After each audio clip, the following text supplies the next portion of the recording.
Boa tarde, pessoal. Vamos dar início à nossa 11ª prova da banca IDECAN.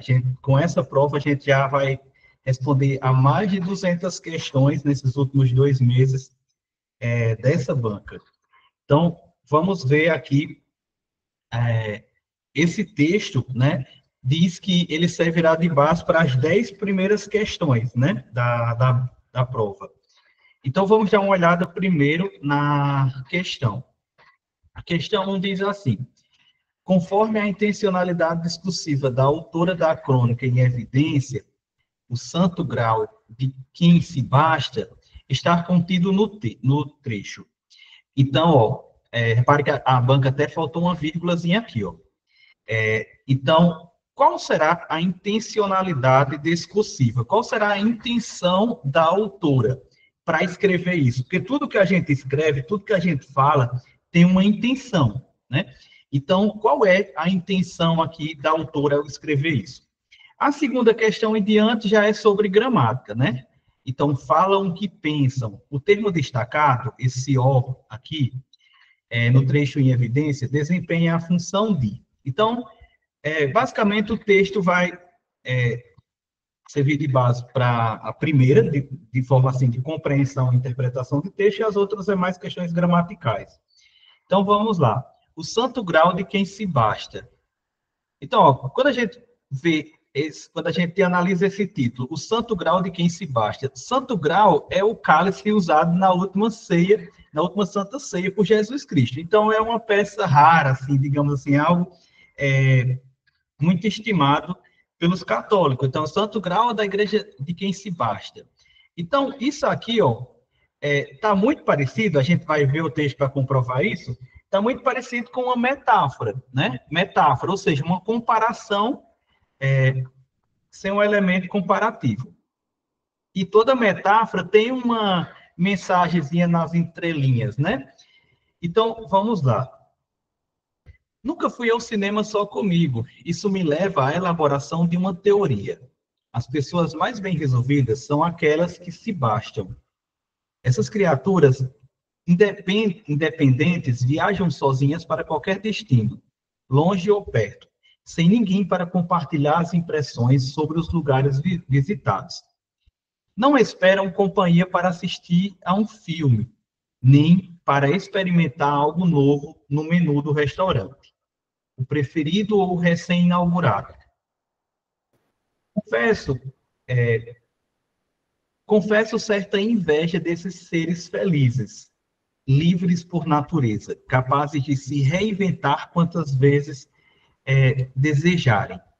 Eles apenas se permitem, não precisam caminhar de braço dado, não pedem licença para viver. Falam o que pensam, fazem o que decidem, exercem seus direitos de escolher com total convicção. Admiro esse modo de existir, né? Então, admiro esse modo de existir. Eu, que na ausência de interlocutores, faço comentários em voz alta e rotineiramente me salvo de tais circunstâncias ao recorrer à escrita, em que anoto as minhas conversas internas sem temer causar estranheza, caso me ouçam. Ocorre-me agora uma outra característica dessa gente singular. Não se importam com a opinião alheia. E ao contrário do que você pensa, do que você possa imaginar, são personalidades fraternas, solidárias, amigos maravilhosos, solícitos, gentis. Preocupa-se com quem convivem. São empáticos com seus desconhecidos. Espero que haja muitos deles espalhados pelo mundo e que, ao longo da leitura desta crônica, a descrição tenha correspondido à realidade de maneira a arrancar abre aspas, tenho um colega assim, fecha aspas, ou, abre aspas, esse é exatamente o meu irmão, fecha aspas. Talvez no futuro, venhamos a descobrir o segredo tão bem guardado por eles, tesouro mais valioso do que o santo grau, fonte da juventude eterna. Talvez um dia sejamos todos nós imunes à solidão. Então, olha só, quando a gente acaba de fazer a leitura, é preciso que a gente saiba do que o texto falou. Então, a intenção dela foi falar sobre aquelas pessoas que não precisam do outro para ser feliz, que ela mesma se basta. Então, ela fez, de fato, essa metáfora com o santo grau, que é algo raro, que ninguém vê, digamos assim, é uma coisa valiosa. Então, pessoas assim são pessoas valiosas, são tesouros. Então, é isso, é uma metáfora. Percebe que, em momento algum, o texto falou sobre uma questão religiosa? Não, ele não falou sobre a questão religiosa. Então, a intenção da autora foi falar de pessoas que se bastavam, de pessoas que a própria companhia era suficiente para a pessoa ser feliz. Então, vamos lá. Conforme a intencionalidade discursiva da autora na crônica em evidência, o santo grau de quem se basta, está contido no trecho. Então, esse trecho abaixo vai trazer a intenção, vai resumir o que o texto diz. Resumir o que a autora falou. Então, qual será desses trechos? Vamos lá. Letra A. Rotineiramente, me salvo de tais circunstâncias ao recorrer à escrita. Não, né? Aqui, repara que está muito vago. São personalidades fraternas, solidárias, amigos maravilhosos, solícitos, gentis. Ó, aqui ainda não está resumindo o que o texto diz. Aqui fez uma descrição sobre essas pessoas, mas não resumiu a intenção da autora. Espero que haja muito deles espalhado pelo mundo. Repara, tá, é muito vago isso. O santo grau, fonte da juventude, repara que ela usou lá no final esse santo grau só para fazer uma metáfora às pessoas que se bastam. Mas ela não é a intenção falar sobre isso. E a letra E, talvez um dia sejamos todos imunes à solidão. Isso aqui é a resposta. É a intenção da autora. É falar que, olha só que bom que se chegarmos a um dia em que nós mesmos nos bastamos, então não precisamos do outro para ser feliz. Então, talvez um dia todos sejamos imunes à solidão. Inclusive, ela fecha o texto dela com essa frase, ó. Talvez um dia todos nós, talvez um dia sejamos todos nós imunes à solidão. Então, essa frase resume o que o texto diz. Então, resposta letra E. Olha, essa questão 2, ela despenca na IDECAM. Eu já trouxe em outros domingos passados, não sei se vocês lembram, mas eu falei que esse O, quando ele está antes do que, isso aqui é um pronome demonstrativo. Pronome demonstrativo e equivale a aquilo. Ó, falam o que pensam, falam aquilo que pensam. Então, repara que aquilo que está reduzido aí, nessa forma de O, é um pronome demonstrativo reduzido. Então, o termo destacado no trecho em evidência desempenha a função de pronome demonstrativo, letra C. Não tem nem o que questionar. Você já sabe que esse O, quando ele antecede o que, ele é pronome demonstrativo. E como é que a IDECAM adora cobrar isso? Sabe aquelas questões que ela manda você dizer quantos artigos tem, quantas preposições tem? Eu trazia muito esse tipo de questão. Não trouxe mais porque você já deu para entender aquela estratégia, né? Então, aí você confunde. O que será que é esse que? Esse que é artigo? O que será esse O? Esse O é artigo? Não, esse O é pronome demonstrativo. Aí, para a gente responder a outra questão, porque tem lá na frente mais outra questão com esse trecho, você já sabe que o que é pronome relativo. Ó, é pronome relativo. Ele retoma esse O, que é o qual, e você poderia trocar pelo qual. Ó, falam o que pensam. Então, você já sabe que esse que é pronome relativo, certo? Então, o O é pronome demonstrativo e o que é pronome relativo. Então, a resposta aqui é letra C. Vamos para a 3. A questão 3 diz assim: sobre a regência dos verbos realçados, no contexto dos períodos a seguir, é verdadeiro afirmar que, ó, aí você olha, a letra A é intransitivo, letra B é transitivo direto, letra C é intransitivo e bitransitivo. Aí, então, você já vai vendo que essa questão de transitividade verbal, né? Então, quem espera, espera alguma coisa, ou não espera alguma coisa. Então, você percebe que depois do verbo esperar, vem um objeto direto, porque ele é um verbo transitivo direto. Então, eu espero alguma coisa, eu espero alguém, né? Eu espero ser aprovado. Então, quem espera, espera alguma coisa. Então, aqui, eu não espero companhia.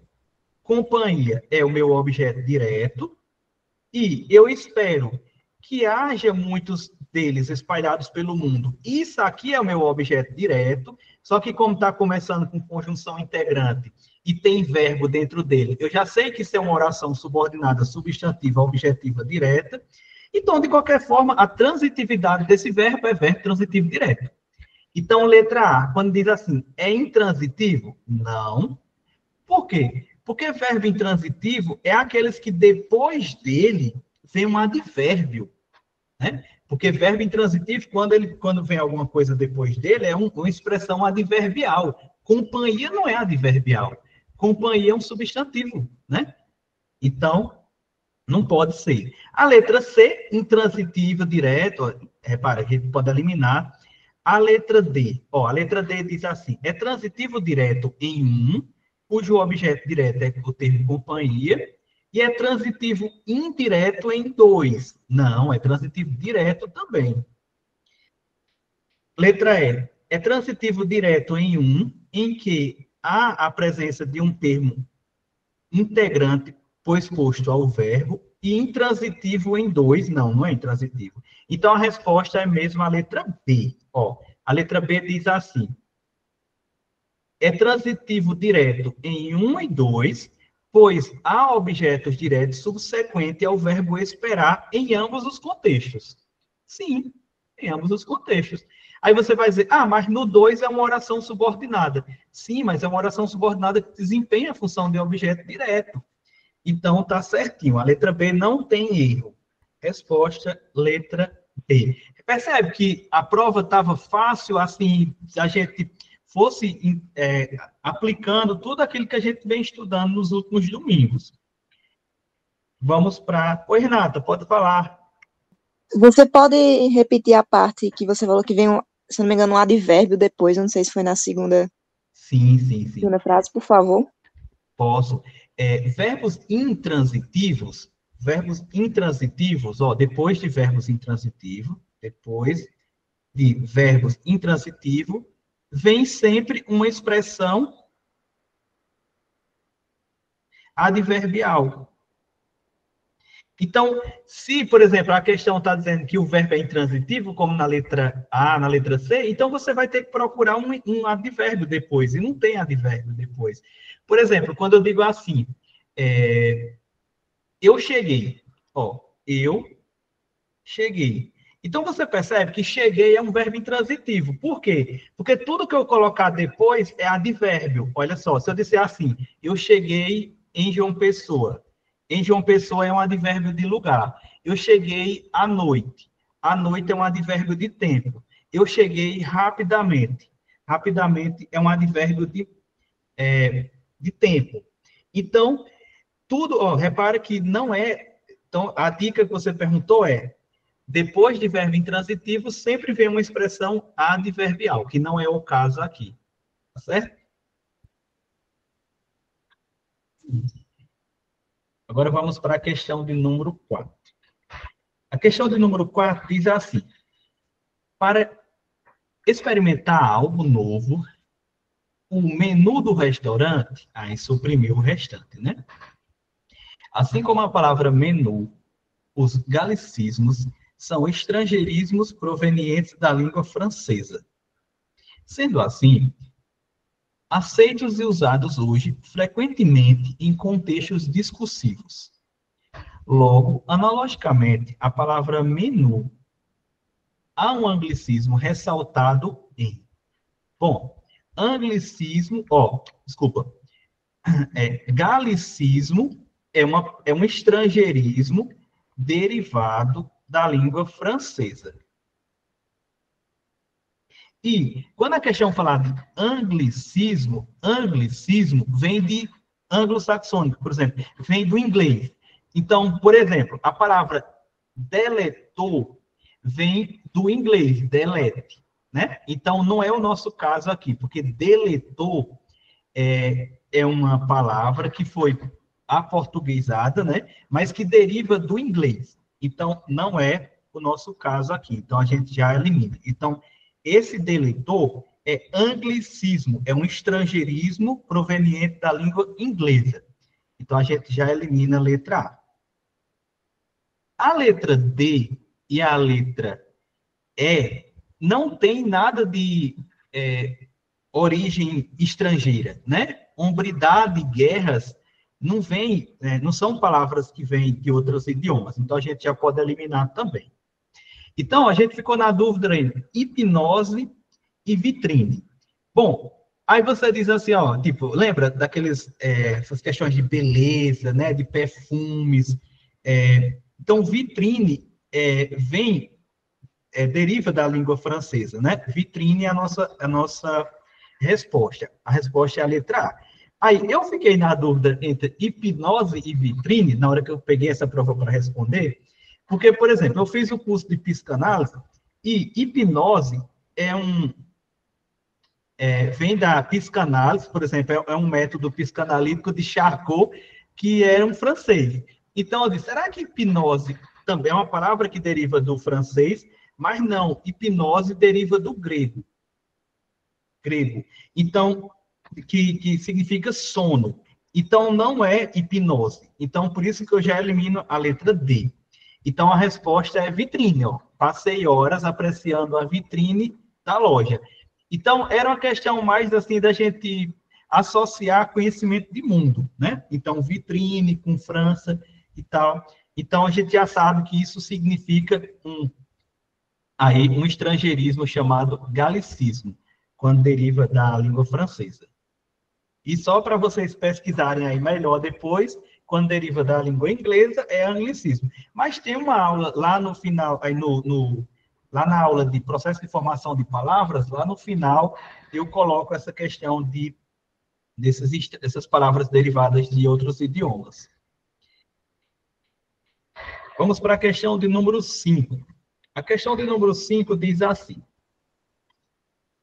atente-se aos elementos conectores enumerados a seguir, de modo a assinalar o correto em se tratando da função que desempenha nos contextos seguintes. Então, vamos lá para o primeiro trecho. O primeiro trecho diz assim: as pessoas mais bem resolvidas são aquelas que se bastam. São aquelas que se bastam. Então, eu queria, já para a gente conseguir eliminar algumas coisas, eu queria que vocês já identificassem esse que é aqui. Se ele é pronome relativo ou é conjunção integrante, ou é conjunção subordinativa, enfim. O que é que esse que é? As pessoas mais bem resolvidas são aquelas as quais se bastam. Então, isso aqui é pronome relativo. Então, se é pronome relativo, a gente já elimina a letra B, que diz que 1 e 2 são conjunções integrantes. A letra C diz que é conjunção subordinativa. Não, é subordinativa, mas não é conjunção. E a letra E diz que é conjunção integrante, né? Então, a gente está na dúvida entre A e D. Agora a gente precisa ler essa aqui. Como está começando, basicamente com esse que, a gente precisa voltar no texto, né? E que, ao longo da leitura dessa crônica, a descrição tenha correspondido à realidade. Então, vamos voltar lá para ver onde é que diz isso. Vamos ver onde é que esse texto, onde é que tem essa parte. Vocês puderem se vocês visualizarem qual o parágrafo, vocês me dizem, sabem? Ah, já achei. Essa aqui, ó. Essa parte aqui. Ó, eu espero isso. Ó, repara que depois do verbo esperar, vem a conjunção integrante. Eu espero isso, que haja muitos deles espalhados pelo mundo, e isso, que ao longo dessa crônica, a descrição tenha correspondido à realidade de maneira a arrancar aí da continuidade. Então, você percebe que tanto esse como esse são complementos do verbo esperar. Então, eu espero isso e eu espero aquilo. Eu espero que haja muitos deles espalhados pelo mundo e que, ao longo dessa crônica, então, você já sabe que eu espero isso e isso, então você já sabe que você está diante de uma conjunção integrante. Vem depois de verbo. O verbo é transitivo direto, ou seja, esses termos estão iniciando uma oração subordinada substantiva objetiva direta.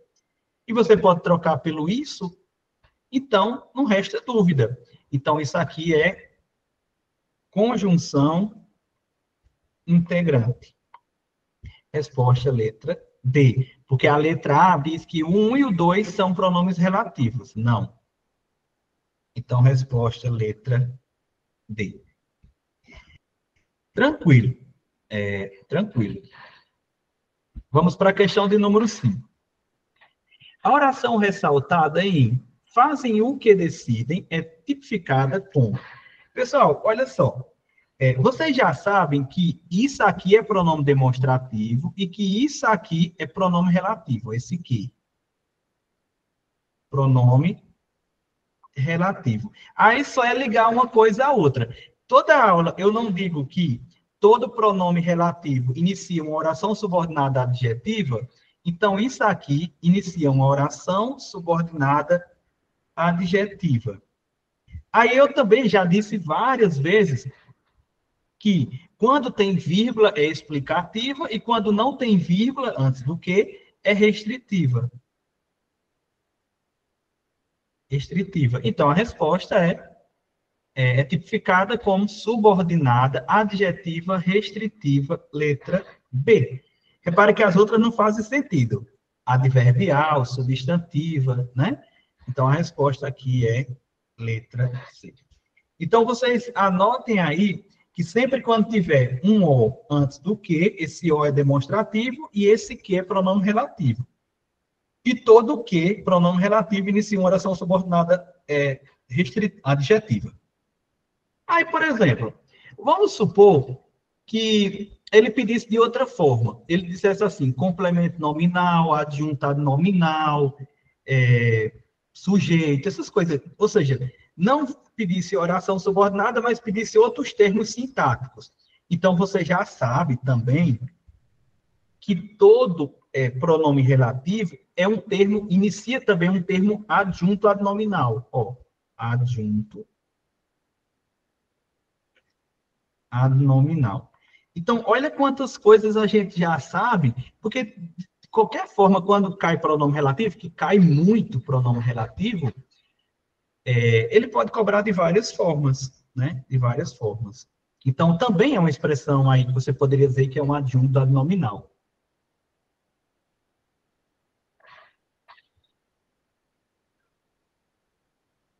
Então, vamos lá.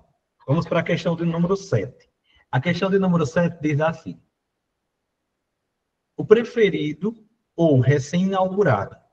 Assim como recém-inaugurado, há uma palavra formada corretamente por hifenização. O que é hifenização? É hífen. A palavra que tem hífen. Realçada na alternativa. Primeiro, quando a gente vai voltar lá na minha aula, por exemplo, de hífen, que acho que é no módulo 3, por que é que recém-inaugurado tem o hífen? Recém-inaugurado tem o hífen porque esse recém funciona como um prefixo e inaugurado é um substantivo prefixado. Então, esse recém funciona como um prefixo, tá certo? Agora, por exemplo, A palavra manda-chuva não tem mais o hífen. Por quê? Porque, de acordo com a reforma ortográfica, essas palavras compostas que perdem a noção de composição, digamos, que você imagina como se fosse uma palavra só. Ó, manda-chuva. É uma pessoa, por exemplo. Você não pensa em duas palavras, né? Você pensa em uma coisa só. Então, perdeu a noção de composição. Manda chuva. É uma pessoa que digamos assim, que domina ali, né? Que tem um poder. Então, manda chuva perdeu essa noção de composição. Então, se escreve tudo junto. Manda chuva. Aí, a palavra, então, você já sabe que manda chuva é tudo junto. Aí, essas palavras que têm o prefixo, que começa com mal, com advérbio mal, olha só, você só vai colocar o hífen se a segunda palavra começar com H, com L ou com a vogal. Se for com outra, você não coloca o hífen. Então, mal vista é tudo junto. Mal visto é tudo junto. É assim, ó. Mal visto. Por quê? Porque não tem, se não segue a regra, então não tem o hífen, né? Então, por exemplo, mal-humorado, mal limpo, mal afortunado, tem o hífen porque começa ou com H, ou com L, ou com a vogal. Agora, a palavra pontapé também não tem hífen, né? Ó, pontapé. Perdeu também essa noção de composição. A palavra meia sola tem, por quê? Porque meia funciona como um prefixo. Então, é um prefixo do substantivo sola, não é uma sola, é meia sola. Então, funciona como um prefixo. Então, aqui está certo.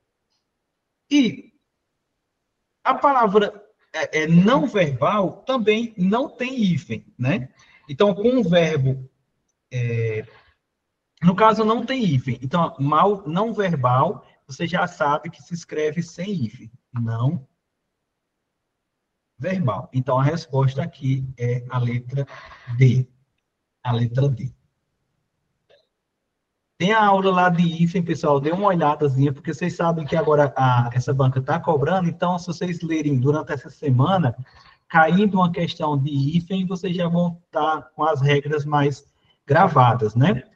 É bem completo aquele meu PDF sobre hífen.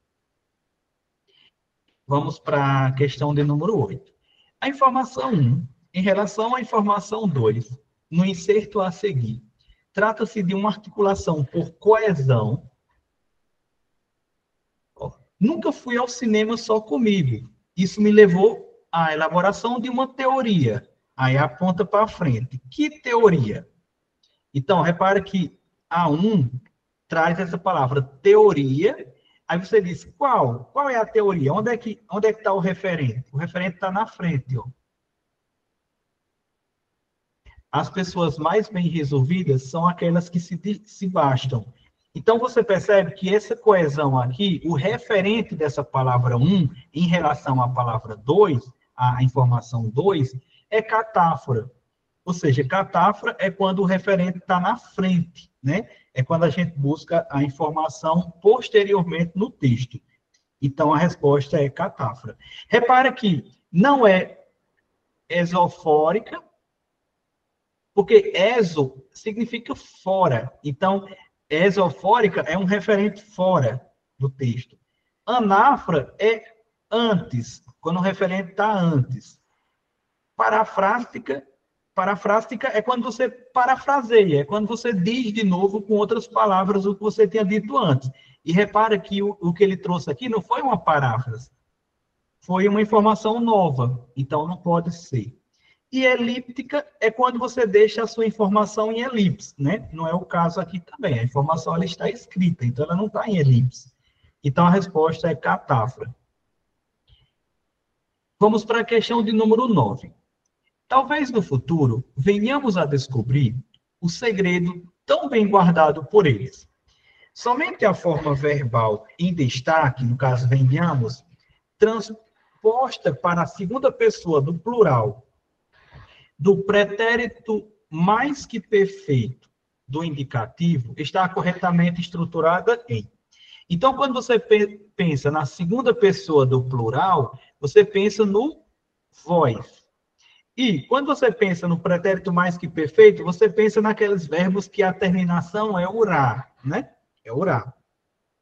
Aí você diz assim: ah, então quer dizer que é eu viera, tu vieras, ele viera, nós viéramos, vós viereis e eles vieram. Eles vieram. Aí você pode me dizer assim: ah, mas lá na hora eu não lembrei o verbo vir, né? Do venhamos, é do verbo vir. Porque o verbo vir é um verbo irregular. Mas basta você então pensar num verbo regular. Por exemplo, o verbo falar. Ó, você já sabe que o verbo vir é de terceira conjugação, por isso que a vogal temática aqui é o R, né? Mas, então, vamos conjugar o verbo falar. Você vai ver que só vai mudar mesmo o final. Ó, então, eu viera é eu falara, tu falaras, ele falara, nós faláramos, vós falareis e eles falaram. Então, você percebe que se você soubesse conjugar um verbo mais fácil, aí você só mudaria o radical, que é o vir, né? Que é o radical do verbo vir. Então, que é o VI. Vocês sabem que como é que você acha o radical? Você acha o radical tirando o R do infinitivo, né? E a vogal temática. Então, ó, vós viereis, a resposta, letra C. Se você. Aqui eu conjuguei primeiro o verbo vir, para depois mostrar que você poderia ter conjugado o verbo falar, o verbo dançar, o verbo estudar. Você conjuga um verbo mais fácil. Porque você sabe que a conjugação verbal só vai mudar o radical. Porque essas desinênciazinhas você só vai encaixando.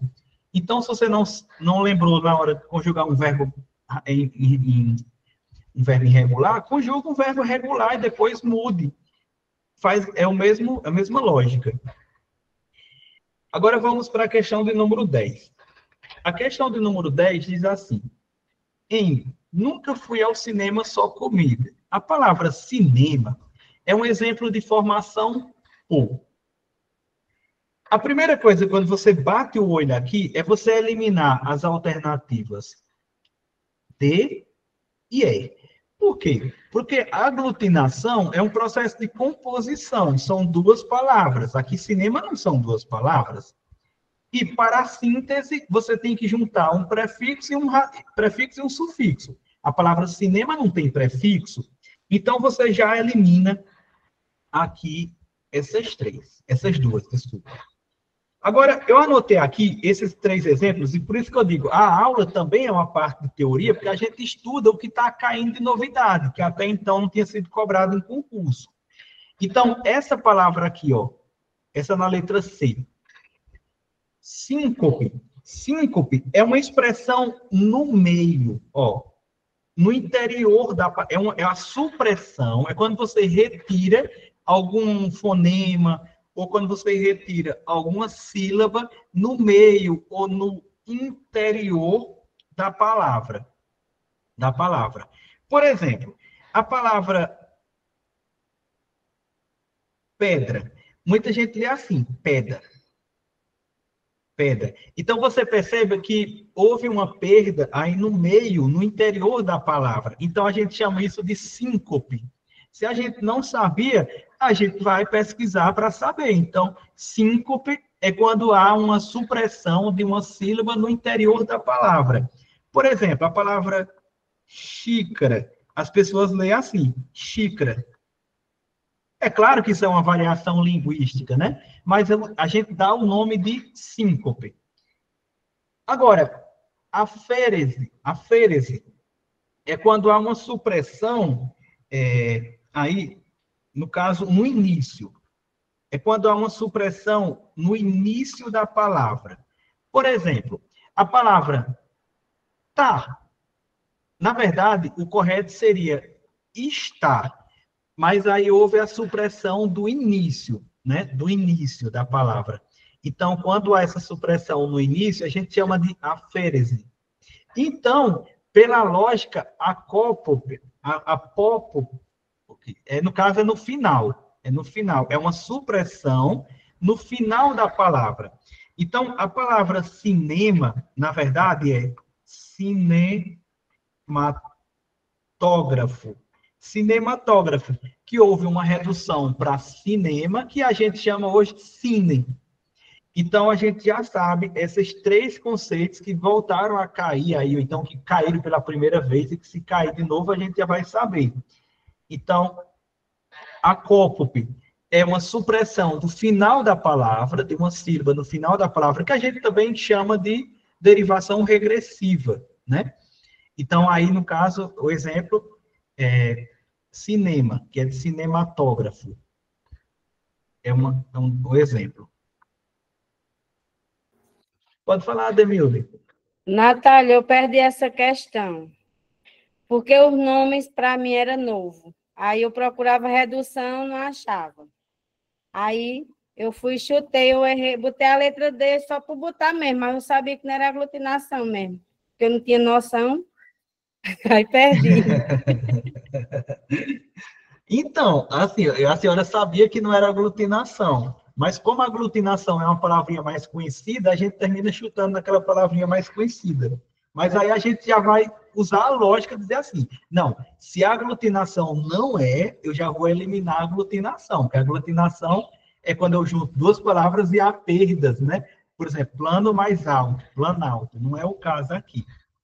Mas, olha, eu vou lhe dizer, Ademir, que quem acertou essa questão, na verdade, pode ter dito assim, eu acertei duas, porque vale por duas. Uma questão dessa vale por duas. Até porque só são 10 questões de português, né? Então, quem acertou uma dessa vai levar uma grande vantagem. Então, tá aí, né? Não sei se ficou claro, mas é essa questão. Final, começo e meio. Lembrando que é supressão, no final, no meio ou no começo. Vamos agora para mais uma questão. A questão 11. Um dos recursos que utilizamos para mencionar o que outras pessoas disseram é a paráfrase. Nela, dizemos o mesmo que o outro disse, mas com palavras diferentes. Sabendo disso, assinale a única alternativa em que o mesmo que foi dito no trecho abaixo, fornecido, o que é dito no trecho, fornecido abaixo. Então, vamos lá. Vamos pegar essa frase aqui. Nossas vidas são definidas por oportunidades, inclusive aquelas que perdemos. Então, ó, as nossas vidas é um sujeito, só que gramaticalmente falando, só que é um sujeito paciente. Ó, um sujeito paciente. Por quê? Porque ele, na verdade, ele sofre a ação de ser definido, né? Então, nossas vidas são definidas. Aí, quando a alternativa A diz assim, nossas vidas definem, então ela mudou o sentido. Aqui ela diz que nossas vidas é um sujeito ativo, nossas vidas definem até mesmo as oportunidades que perdemos. E não é isso que a questão diz. Letra B. Em nossas vidas perdemos oportunidades, mas as que aproveitamos definem a nossa vida. Não. Nossas vidas são definidas por oportunidades, por todas, inclusive aquelas que perdemos. Então, quando diz assim, em nossas vidas perdemos oportunidades, mas as que aproveitamos definem nossas, nada a ver. Letra C. As oportunidades, até mesmo as que perdemos, definem nossas vidas. Você percebe aqui um termo intercalado. Ó, aqui é as oportunidades definem nossas vidas. E esse termo intercalado, inclusive, até, ó, até e inclusive, traz essa ideia de inclusão. Tá tudo certo. Até as que perdemos. Então, tudo certo. Ó, é para que esse termo intercalado aqui está no final e aqui está no meio. Né? Mesma coisa, isolado por vírgula, tudo certo. E a letra D, as nossas oportunidades definem as vidas que ganhamos e as que perdemos. Não, né? Que perdemos não. Então, a resposta é a letra C. Tranquilo. Vamos para 12. A estilística é um ramo da linguística que se ocupa do sentido e da expressão. Nesse sentido, ao escrever um texto, o autor pode, dependendo da sua intenção, utilizar utilizar diferentes figuras de linguagem. Na sentença, o que leva a um ciclo vicioso, a expressão ciclo vicioso é um exemplo de, ó, ciclo, ele se repete, né? Então, ele se repete. Quando você diz vicioso, é uma redundância. Então, é um vício de linguagem chamado pleonasmo, né? É a mesma coisa de você dizer assim, é baseado em fatos reais. Fatos já são fatos, já é realidade, né? Então, você não precisa dizer fatos reais, ciclo vicioso. Então, isso é um pleonasmo. É a mesma coisa de dizer assim, ah, teve uma hemorragia de sangue. Se é hemorragia, já é de sangue. Então, isso aqui a gente dá o nome de pleonasmo. Questão 13. Tinha um desses talheres flexíveis e lançados, que são hastes de lírio para o rosto gentil. Tinha sua voz a cor de pétalas da Mangólia, quando vão desfalecendo ao beijo do sol. Assinale a alternativa que contém figuras de linguagem, respectivamente presentes nos excertos mencionados. Ó, então, vocês já sabem que aqui caíram duas das mais cobradas pela IDECAM. Então, quando você diz que uma coisa é outra, você está diante de uma metáfora. Ó, metáfora. Então, repara que tinha um desses talheres flexíveis e lançados, que eles são hastes de lírios para o rosto gentil. Então, repare que quando você diz que uma coisa é outra, isso aqui é uma metáfora. Então está trazendo uma mensagem implícita. Então, se é metáfora, você já mataria a questão, letra D. Por que no caso, prosopopeia? Prosopopeia é quando você dá características humanas a coisas que não são humanas. Então, por exemplo, beijo do sol. Beijo do sol. O sol não dá beijo. Então, beijo do sol, isso aqui é uma personificação. Personificação e prosopopeia é a mesma coisa, viu? É a mesma coisa. Então, a resposta, letra D. Né? Então, a sinestesia cai bastante também. Sinestesia é a mistura de sensações, né? Não é o caso. Resposta, letra D. Então, vamos para a questão de número 14. A questão de número 14 diz a questão do mal com U ou mal com L. Essa aqui é bem batida, né? Essa questão aqui, porque você sabe que mal com L é o oposto de mal de bem, e mal com U é o oposto de bom, né? Então, só é você fazer essa mudançazinha que você vai acertar a questão. Então, por exemplo, Otávio Luiz foi bem na prova. Então, se é bem, eu poderia dizer foi mal na prova. Então, olha só. Hoje eu tive um mal ou um bom? Um bom presságio. Então, é mal com U. Antônio padece de um bem incurável, ou seja, de um mal incurável. Então, só é você trocar, primeiro pensar no bem ou no bom, que aí você sabe, porque a palavra mal, ela tem o mesmo som, então, às vezes, causa essa dúvida na hora de escrever. É mal com L ou mal com U? É uma palavra homônima, homófona, né? Então, só é você pensar no bem ou no bom, que aí você não erra, não, uma questão como essa. Aí você percebe que, olha só, a banca botou aqui Luiz com um acentuado, e Luiz não é acentuado, né? Porque é um dígrafo seguido de Z. Então, olha, às vezes a banca também é a prova de português, que foi questões elaboradas aí por um professor de português, e traz erros de ortografia, para você ver. Vamos para a nossa última questão de português. Assinale a opção correta com a divisão silábica da palavra Guaratinguetá e justificativa para o acento. Né? Então, aqui, ó, Guaratinguetá, está errada essa separação dessas duas, né?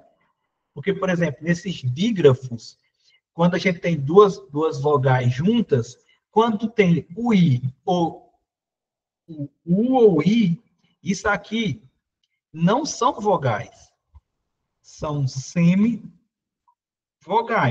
Então, essas duas letrinhas aqui, elas não podem ficar soltas em uma sílaba, porque toda sílaba tem que ter uma vogal, né? Com exceção lá do hiato, né? Porque aí o hiato é outra coisa. Tanto é que o hiato você destaca até com acento quando o I ou o U fica solto numa frase. Então, aqui, nesse caso, está errado, está errado. Aqui, de novo, está errado. Então, não vou nem continuar. Se eu já vejo um erro, aqui está errado. Então, a gente está na dúvida agora entre a letra D e a letra E. Então, veja. Guaratinguetá. Aí, no caso, a separação silábica está correta nas duas. Agora, a explicação quanto ao acento. Letra D. Toda proparoxítona é acentuada? Sim. Só que aqui é oxítona, terminado em A. Oxítona, terminado em A. Então, a explicação está errada. E a letra E, Guaratinguetá e oxítona terminado em A. Perfeito. Então, resposta, letra E. Olha aqui, por exemplo, qual é a pegadinha de concurso público que muitos candidatos que estão começando ficam questionando. Ah, mas toda proparoxítona é acentuada, então a letra D também está correta. Sim, mas a questão está falando dessa palavra. E essa palavra não é proparoxítona, é oxítona. Então, se eu tenho a letra E, que ela é completa, não tem erro em lugar nenhum, e eu tenho a letra D que está confusa, eu não vou marcar a letra D, eu vou marcar a letra E. Então, resposta, letra E. Agora vamos para 5 questões de raciocínio lógico. Primeiro, o que vocês acharam dessa prova de português? Lá da de João Pessoa, por exemplo, se ao invés de ser a de João Pessoa, fosse essa mesma prova aplicada semana que vem no concurso do Estado, vocês iriam gostar dessa prova? Teriam gostado? O que vocês acham? O nível estava baixo, médio ou alto? Olha aí, tá boa, né? Então, repara, é muito bom quando a gente responde a provas recentes, que muito provavelmente, olha só, a gente tem que pensar também, muito provavelmente a banca tenha pagado ao mesmo professor, já que foi uma prova no final de semana e a outra com 15 dias depois. Então, muito provavelmente, as questões foram elaboradas, inclusive no mesmo dia, talvez.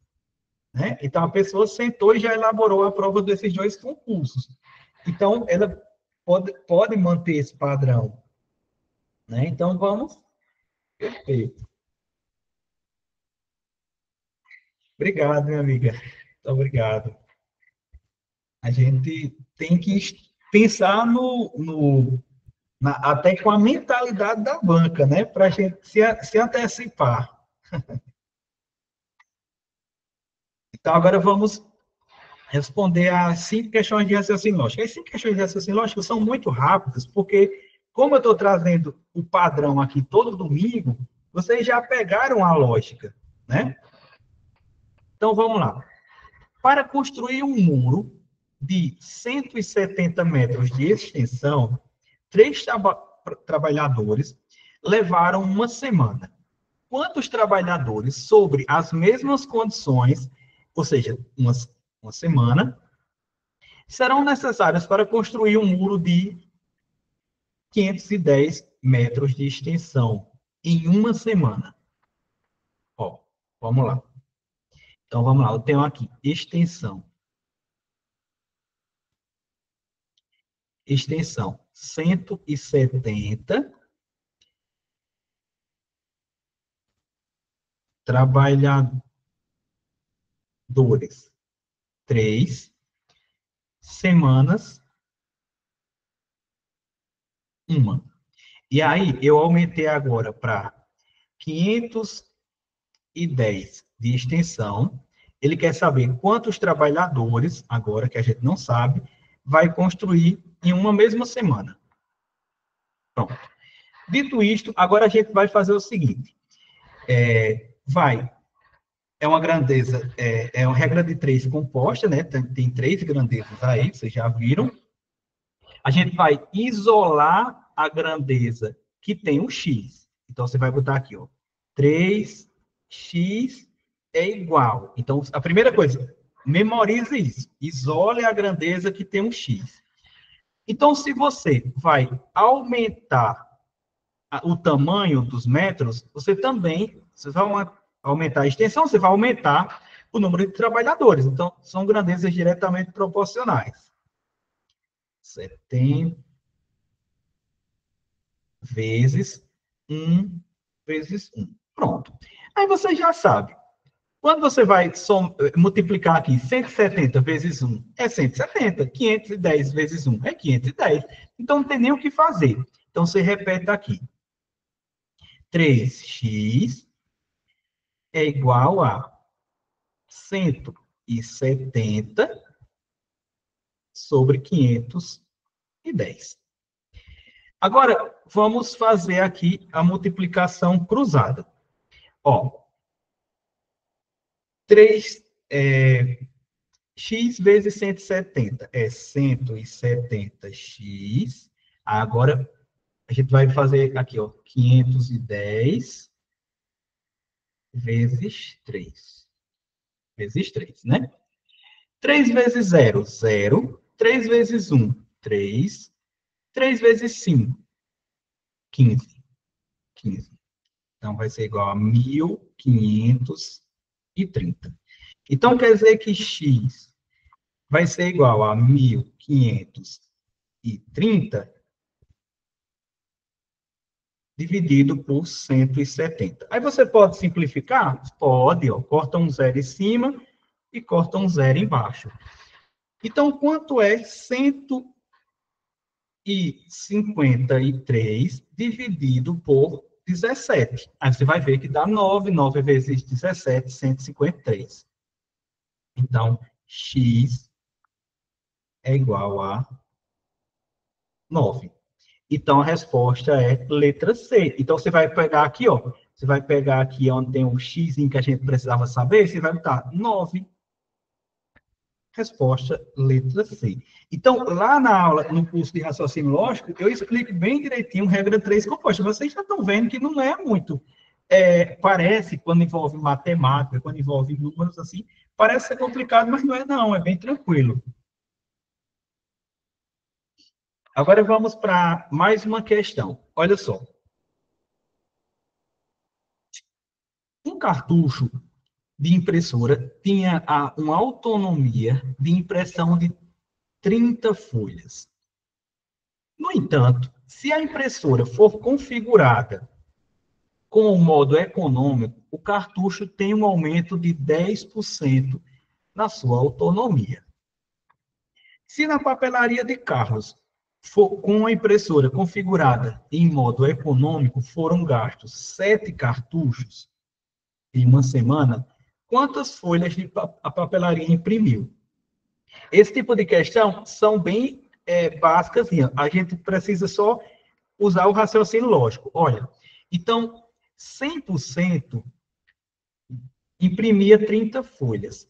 Aí houve um aumento de 10%. Então, agora a gente tem 110%. Vai imprimir quantas folhas, né? 110%. Quantas folhas? Então, vamos fazer aqui a regra de 3 cruzada, né? Regra de 3 cruzada. Então, 100 vezes x vai dar 100x, que vai ser igual a 110 vezes 30. Zero. Eita, deixa eu botar aqui embaixo, que fica melhor para a gente fazer essa continha.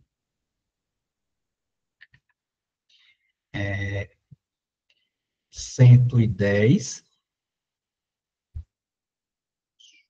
Vamos fazendo aí também. Pega o lápis para a gente ir fazendo. 110 vezes 30. Então, vai dar 0, 0, 0. 3 vezes 0, 0. 3 vezes 1, 3. 3 vezes 1, 3. 3.300. 3.300. Pronto. Agora você vai fazer x é igual a 3.300 dividido por 100.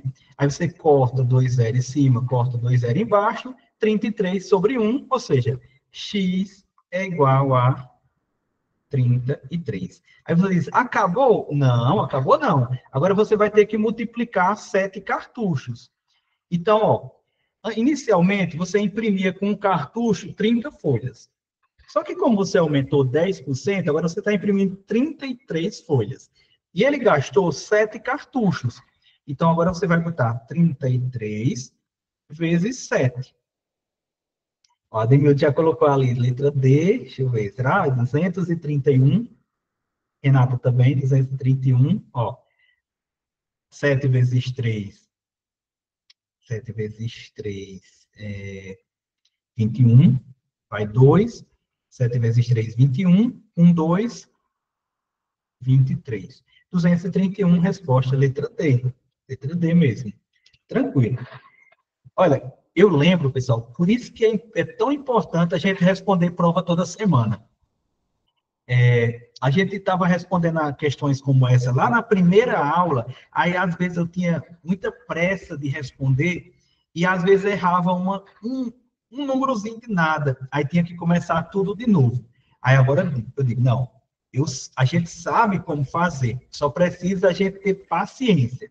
Não precisa de ansiedade, vocês já acharam o padrão. É ruim quando a gente não sabe como responder a uma prova assim, mas a gente sabe como responder a uma questão assim. Então, lá na hora, é não ficar ansioso, é ficar calmo, sangue frio, para poder responder rápido. Ó, vamos agora para mais uma. 18. Sabendo que toda pessoa que estuda matemática aprende a vida, aprende sobre a vida e consegue tirar boas notas em concurso, é possível afirmar que, primeiro, vocês já conseguem visualizar que aqui a gente tem dois diagramas lógicos. Pessoas que aprendem sobre a vida e pessoas que conseguem tirar notas altas. E a gente tem uma interseção. Qual a interseção? As pessoas que estudam matemática pertencem a esses dois grupos. Prestaram atenção? Então, vamos lá. Ó, vou colocar aqui.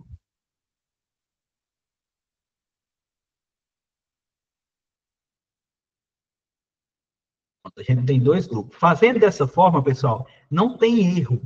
Ó, aprende sobre a vida.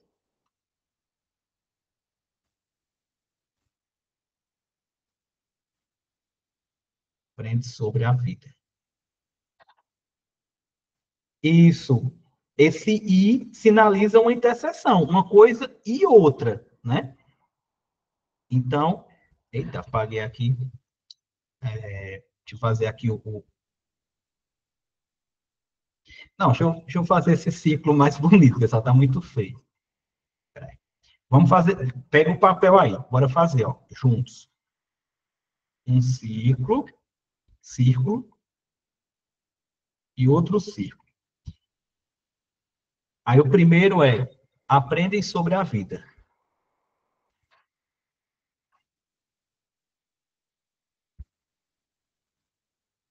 E o segundo é, conseguem tirar boas notas boas, né? Boas notas em concurso. Pronto. Aí aqui no meio eu vou colocar, então, as pessoas, ó, a totalidade, ó. Repara que aqui a gente tem toda pessoa que estuda matemática. Tá aqui, estuda matemática. Então, pronto. Aqui, ó, feito isso que vocês fazem rapidinho lá na hora da prova, agora é só olhar para as questões. Então, eu pergunto para vocês, está contemplada essa informação? Toda pessoa que estuda matemática tanto aprende sobre a vida, como consegue tirar boas notas? Tá. Ó, esse grupo aqui do meio, ó. Esse grupo aqui do meio. Então, agora vamos para as alternativas. A alternativa A diz assim, existe alguém que estuda matemática e não aprende sobre a vida? Não, é impossível. As pessoas que aprendem matemática estão aqui dentro desse ciclo que aprende sobre a vida. Então, não. Letra B. Existe alguém que estuda matemática e não consegue tirar boas notas? Não. Toda pessoa que estuda matemática faz uma coisa e outra. Letra C.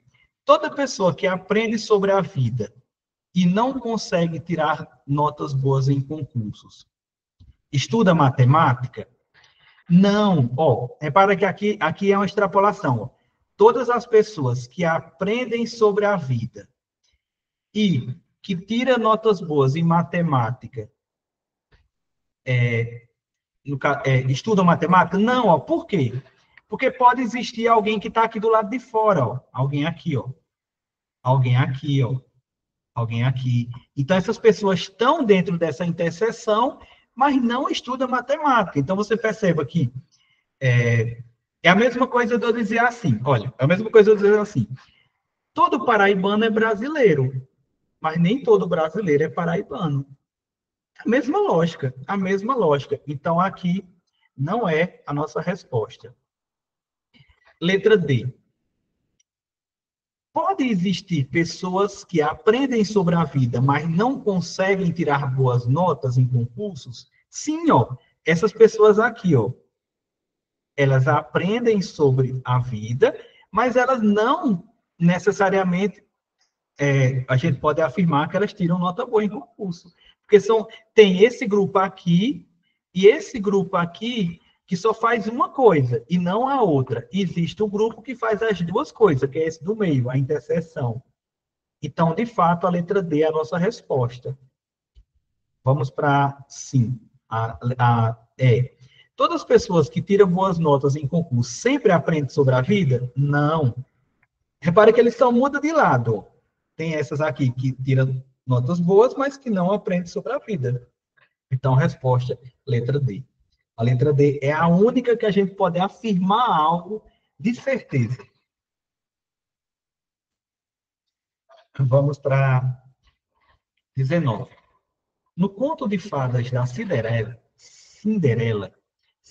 vive como pobre e escrava por conta da sua madrasta malvada. E o jovem príncipe, filho do rei, era muito bonito. A negação lógica para a afirmação de Cinderela não é pobre ou o príncipe é bonito, a gente já sabe, ó. Tem que negar tudo, ó. Aqui é Cinderela não é pobre, vai ficar Cinderela é pobre. O ou vai ficar um i, vai ficar um i. E o príncipe é bonito, vai ficar o príncipe não é bonito. Então, a resposta é letra B. né? A negação do I, você nega tudo e troca o conectivo O pelo I, ou o I pelo O, tanto faz. Um nega o outro. Então, letra D. Ó, você percebe que o se, então, ele é equivalente do O, e não negação. Então, você já elimina. Aqui você elimina a letra C também, que não mudou, e as outras, ó.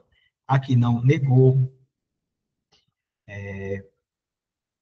Então, letra, letra B. Cinderela é pobre e o príncipe. Ah, aqui não negou o conectivo O, então você elimina também. Então, sem dúvida, o gabarito é a letra B. Vamos para a nossa última questão. Pronto, eu queria deixar essa um minuto aí para vocês responderem essa 20, e aí eu comento em seguida.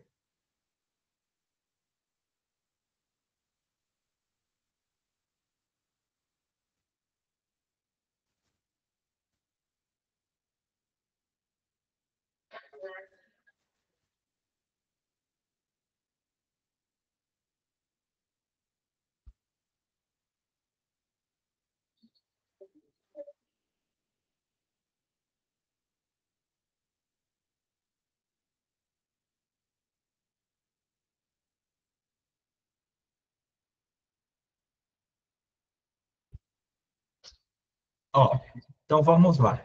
A gente sabe que P, se então Q, despenca nos concursos, né? Despenca nos concursos.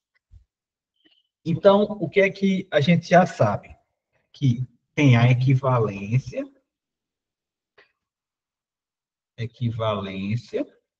aproveitar para a gente fazer um resumo, e a negação.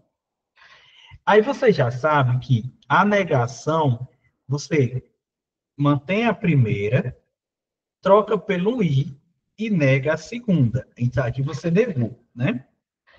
E a equivalência, você nega a primeira, troca pelo O e mantém a segunda, ou seja, é o oposto da negação.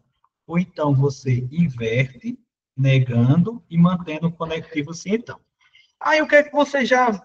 Qual o raciocínio assim? Digamos que você não lembre. Digamos que você não lembrou lá na hora da prova. Mas você está vendo que negação do sim, então. Negação do sim, então. Pessoal, o ou, ele não é negação do sim, então. Então, aqui, ó, você já elimina o ou, que também não é negação, e você já elimina o sim, então, porque o sim, então, não nega ele mesmo. Então, aqui de cara, você já elimina 3. Aí você está na dúvida entre a letra C e a letra D. E aí você já sabe que esse mas, que é conjunção adversativa, toda conjunção adversativa para fins de concurso público equivale ao I, né? Então, se você dissesse, porém, mas, todavia, no entanto, não obstante, toda conjunção adversativa equivale à conjunção I para fins de concurso público, né? Então, então, vamos lá, tem que manter o primeiro. Aqui é, passar em concurso público é ótimo. Aí a letra C, passar em concurso público não é ótimo. Então, pronto, já negou a primeira, você sabe que é para manter a primeira. Aí a letra D, passar em concurso público é ótimo, manteve a primeira, mas, que equivale ao I, e não precisa estudar, precisa estudar, não precisa estudar, negou. Pronto, então a resposta é a letra D. Tranquilo. Resposta é a letra D. Bom, pessoal, então é isso. Terminamos em 1h18. A gente terminou, a gente começou um pouquinho mais tarde, né? Acho que foi 1h10. A gente terminou as 20 questões. Se a gente manter esse ritmo, a gente consegue responder 40 questões em 2h20. Então, vai ganhar muito tempo. Vocês querem fazer alguma observação, tirar alguma dúvida? O que vocês acharam? Gostaram da resolução da prova de hoje?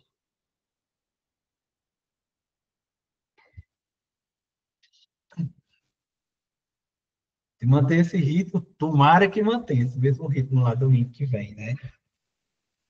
Tomara. Pessoal, então, assim, para a gente finalizar, né, com a experiência de uma pessoa que no início, né, desde o início, eu aprendi muito a trabalhar o meu emocional. Eu sei que a gente estudou conteúdo, todos vocês estudaram esse conteúdo todinho, né, previsto no edital. Então, lá na hora da prova, é manter a confiança, paciência, sangue frio, não desistir de nenhuma questão. Caso vocês fiquem na dúvida de alguma questão, elimine só as que vocês disserem. Por exemplo, vamos pegar essa questão 20. A gente conseguiu eliminar 3 de cara. Então, eu eliminei letra A, eliminei letra B e eliminei letra E. Então, aí, digamos, eu fiquei na dúvida entre C e D. É muito comum a gente ficar na dúvida entre 2 alternativas. Então, vocês colocam um pontinho de interrogação e vai para outra. Lá no final, quando vocês estiverem botando o gabarito, botando lá as questões, as respostas no gabarito, as que vocês identificarem que tem um ponto de interrogação, vocês leiam de novo. Tenho certeza que quando vocês lerem de novo a alternativa, a resposta vai aparecer, né? Parece que a segunda leitura, com mais tempo, sem aquela pressão, porque uma coisa é a gente ficar na dúvida e lembrar que ainda tem a prova específica todinha para responder. Outra coisa é a gente já ter respondido a prova todinha e voltar só naquela questão. Então é isso. Deus abençoe a prova de vocês, que vocês comecem o próximo ano aprovados no Estado. Olha aí, ganhando bem. E é para isso que a gente estuda, é para mudar de vida, né? Então, boa sorte mesmo, se Deus quiser. Vou estar em oração, torcendo por vocês, porque para mim será um privilégio, assim, vocês me colocarem lá, postarem que foram aprovados no concurso do Estado. Tá bom? Então, tudo de bom, boa semana, estudem direitinho essa última semana, revisem, e qualquer dúvida, me mandem, que a gente vai conversando, tá certo? Bom domingo, pessoal. Tchau.